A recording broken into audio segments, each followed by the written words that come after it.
D'ailleurs, dimanche au Congo, nous sommes on a passé 3e budget comptabilité publique. Donc, vous voyez qu'on a acheté, vous voyez qu'on a si on habite aussi, les répétiteurs, on a parlé, on l'a ça. Vous voyez, nous saluons dans le côté. Mais quand on a bête pour le local, moi, j'en suis boulé, vous arrêtez. Celui qui a été chassé à la présidence, mais il faut, voilà. Voilà, IGF, non, il est mabé. IGF a lobby. IGF a lobby. Ils sont traqués par criminels en bout. On a vendu le lobby. Place Moko, ma cotissant, exemple 200 millions, na 15, na 10 ans. Mais ma cotissant plus que 200 millions dans 6 mois, où il y a contrôlé. Vous dites que Gala, Tambouamamba, aïe au fil. Au fil de celle recette Moko, Batwa Kamwe. Alors, même pas 30%. Mais moins de 30% des Kamwe, c'est mon kil. Et nous, le bandenge, les Kilamaloba qui ont la kil. Équipe sur la conscience et n'est pas au salaire pour ne pas combo la vie surtout sur la lobby. Vous savez toujours, nous appelons ça moi dans le combo cahier en satin, nous devons cahier, on s'en va répéter. C'est des choses que nous sommes à l'âme, où tu as l'histoire. Yamboka. Si on ne on tire une histoire, c'est une histoire négative. Très bien. Yamboka. Alors, IGF, un travail apprécié par un groupe de gens, mais Batebele, même on a mis Diabo. On a relaxé les moutons à Zamabe, moutons à Yawa, autres avec la biso, je cité ici, et Teni Longondo, pourquoi rapport à Esawo Ganate, pourquoi Badjem Tumbati Sibo Bazo Simbate, rapport à la présidence. Heureusement que lors de la dernière émission, on a posé toutes les questions, puis ma réponse est Zouane par rapport à elle. De ce côté-là, on n'entre pas. Mais d'abord, on a Yomoko, le travail de l'IGF. Un travail que tout Congolais doit soutenir, où il y a des choses à corriger. Avant, l'IGF faisait un travail mononome. Au bichot bâtiment, la Congolais en général, qui là c'est mon amour. Tout le monde a sénateur Joseph Kabila, tout le monde a ça à IGF. Moi je suis expert de la science. Il faut 10 ans national. Les actes qui tranquille, mais oui, dans où a créé Sonas en 1967. Donc on a regardé bon Sonas. 1967, Mobutu a sali Sonas, Société nationale d'assurance. Et à l'époque, il y a des sociétés d'assurance. IMOF, la GPC, assurance. Mobutu a dit, dans ce monde-là, tant que les capitaux se risquent ceci là, et tu as la carte, et tu as la carte, 400 millions de dollars. Il y a une mission qui est Paris. Parmi Mbongo, où est tombé dans le poteau, Mbongo assurance, il y a Mbongo Congo, et qui, en tant qu'expert, je suis expert d'assurance. Mobutu a habité tout ça est le plus. En 67, Mobutu a sali Société nationale d'assurance. Premier DG, Moluba, général Moulabi. C'est-à-dire Moluba tribalisme. Pour ce que tu habites, tu as tribalisme, tu as régionalisme. C'est-à-dire la compétence est mon côté. Gestion m'a bien mon côté. Parce que pour la tienne de Congo, général Moulamba, premier DG assurance. Bongo assurance est tombé Kabumba. Kabumba. Oui, financer même dans Bitumba, où sali que Congo est dans Mokimo. Yali, la formule. Bongo assurance. Bongo assurance est sombi dans le plan où il y a un groupe. Là, vous savez, le département de gestion immobilière. Tout était quand même. Parce que, tout, presque. Ce qui IGF a continué à qui a commandé. Mais tiens, tu vois, maintenant vous avez une assurance, maintenant vous avez INSS. Contrôlé par la présidence de la République. Parce qu'un assuré, c'est un plus qu'un banquier. C'est un banquier. C'est un grand banquier. Un assuré peut vivre, l'élection bancaire vivre à 2%, un assuré peut vivre 4%. Parce que vous gérez le risque et la vertu. Vous avez bien arrêté, vous avez un costume, voilà, vous évitez. Mais léon IGF avec la mousse le courant tu as continué moquer la terre mais matata ira qui chaud ou privatisation sinon les télémons tu as les mots mon privatisé on les intellectuels mon privatisé alors tu es là la un jour dans 2 semaines avant ça 57 c'est très dangereux très dangereux. Les discours, il y a petits esprits. Des petits esprits en mal de position. Tolobi le voyage de sa conciliation. Allez-y. Non, non. C'est pas ici qu'on doit le faire. De mise en garde.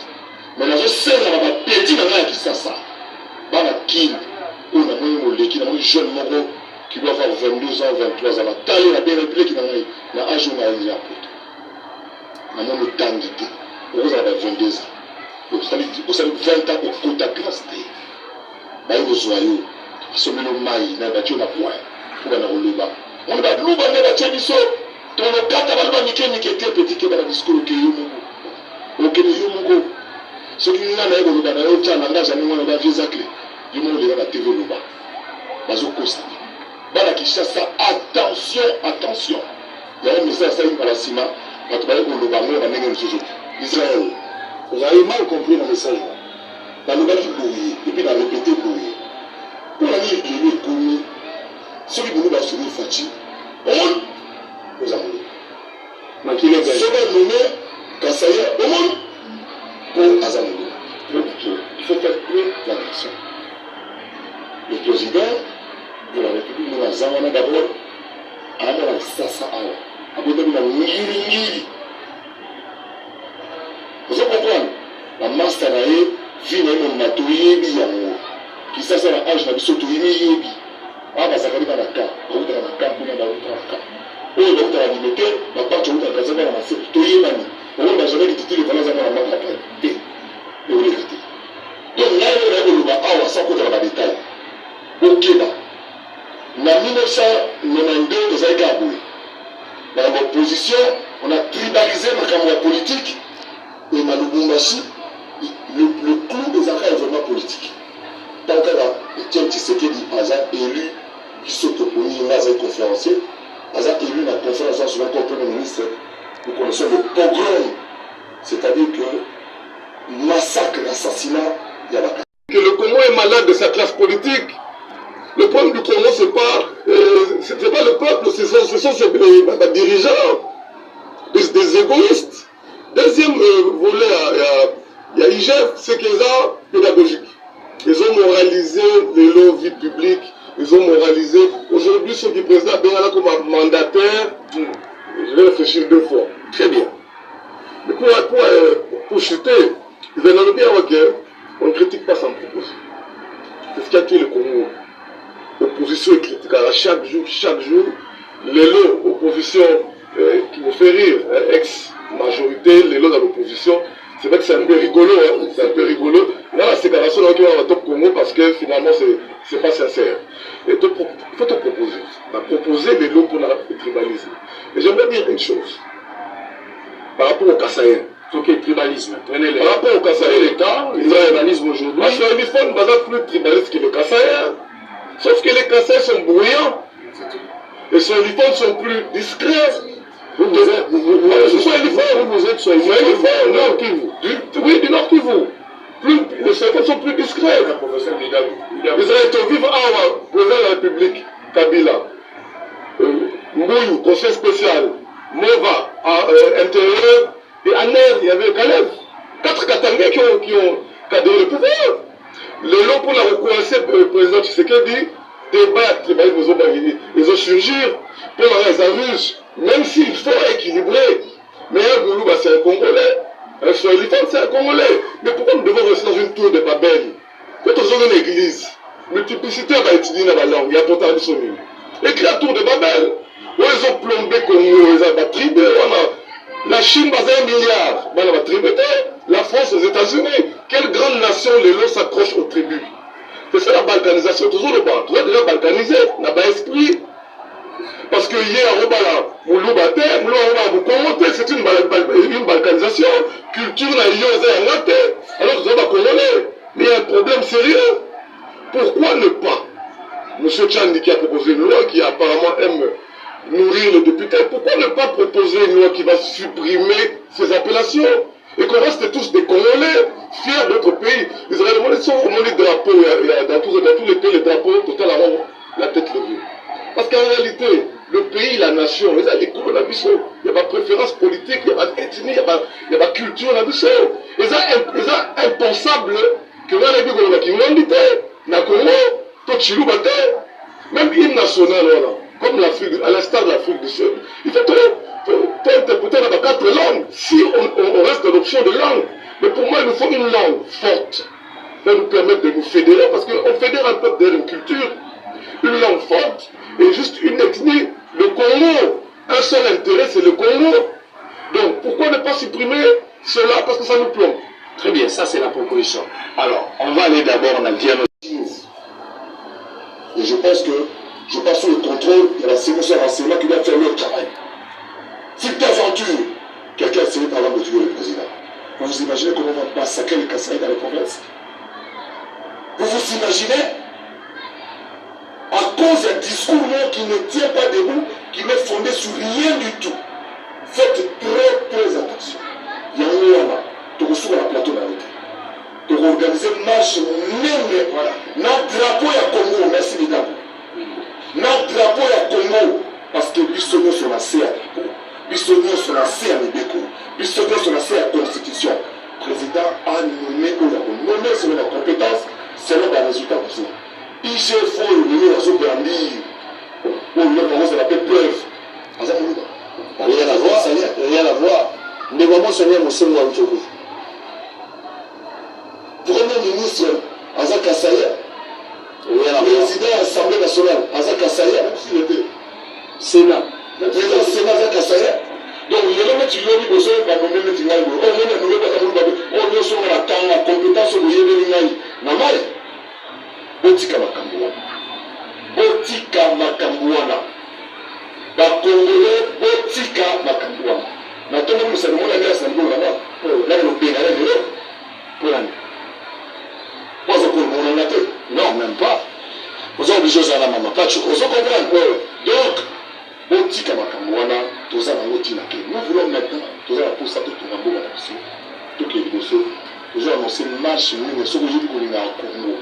Nous avons dit que nous avons, pour nous avons besoin de bien de l'école. Pour ça, vous avez besoin de bien de l'école. Il y a la marche, toujours pour nous. Très bien. Nous pas de choses. Tribalisme, et ce qui s'est battu bandé, ce qui s'est battu maëlé. Vous avez la baïdé, vous avez le parole, vous avez la baloubaté, toujours la baloubaté. Qui t'a dit? Là, la zone est tout là. La ligne est banane, vous toujours critiqué Bakongo, Balouba, Basouaïli, tout ça. Tribalisme, vous avez mon amour. Na lito solo na yo na motate de la radio crédit. Tant yo oso ma téléphone oso mi crédit. Azala économie. Web ça n'a ni tellement. Batch. Sans mon causer. Sun City, l'occasion de la Congo est à la balkaniser pour pouvoir être cabonaki. Mindele oyo bazaka sebe impérialiste va sauter une occasion.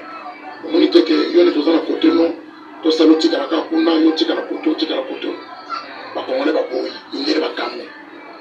Donc 450 ni ethnie. Avantage na mo ya mwana, tato ya lobi. Moi c'est Muluba. Eric Lucas c'est Muyanzi, moi c'est Muluba. John Yabusele, moi Ndombe, moi c'est Naye Mungala. Par exemple, on a Eza épelé. Il y a des photos qui ont poto à une matière conseiller. Kamba et Deli Kamba et Timbou que je salue. Azuma Muluba, a tient un directeur. Rémi Moussouna, il ne pas les vieux les blancs. Azuma Tchenga, plus que conseiller spécial, chargé de mission. Pancras Bongo, Moutiaba, Bangando Kuna, Équateur Kuna, Azuma travaille. Donc, on travaille dans le monde. On travaille dans le monde du corps attendri. Le tribalisme est en tout ça, la G, il n'y a pas tout. Tato. Lusako. Tout le monde, ça, la G, il n'y a pas tout. Tout est de la montée. Tout est de la sous-montée parce que tribalisme est en Congo. Tribalisme est en Kinshasa. Il y a un moment tombé dans le gardien de Tangawa. Moi, la Kinshasa, c'est des gardiens. Tata, moi, dans le vélo, mais qu'est-ce que c'est? Je me peux dire, on a récréation de nos maps. Au lien. Moi, j'en appelle à moi. 5 glaces, c'est tiré. Rouge et fille dans la seconde. Première au FIBA. Deuxième glace, c'est fini. Mais jamais on voit la glace. Où tu dis que je suis à Bamba, wana. Tout ça, la chaîne va monter. Tribalisme est en monter. Tribalisme est en monter. Arma va faire. La lingaga, coup de Kassaïens, beaucoup de Kassaïens, ne sont pas dans qui se sont déguisés en Katangé. Moi j'étais le premier attaché de presse de la Nord. Je devais partir dans l'école. Bon, il va découvrir un petit coup. C'est là qu'on a comme général. J'aurais dit là, Kassaïens, les amis Kassaïens, il faut faire attention. Moi, on a Yannick. Il y a la substance de la compétence. Je vous dis, Yannick, vous avez des la salle. Vous avez pas des petits esprits. Très bien. En bannir et en dénoncer. À déloger même, c'est possible. Moi, j'ai essayé de comprendre qui sont derrière. Ce sont des petits politiciens qui ont été favorisés ici sous le régime de Kabila. Des Kassaïens qui se font passer pour des Kabyliens. Alors, il y a une sonde qui a étudié qui tombe.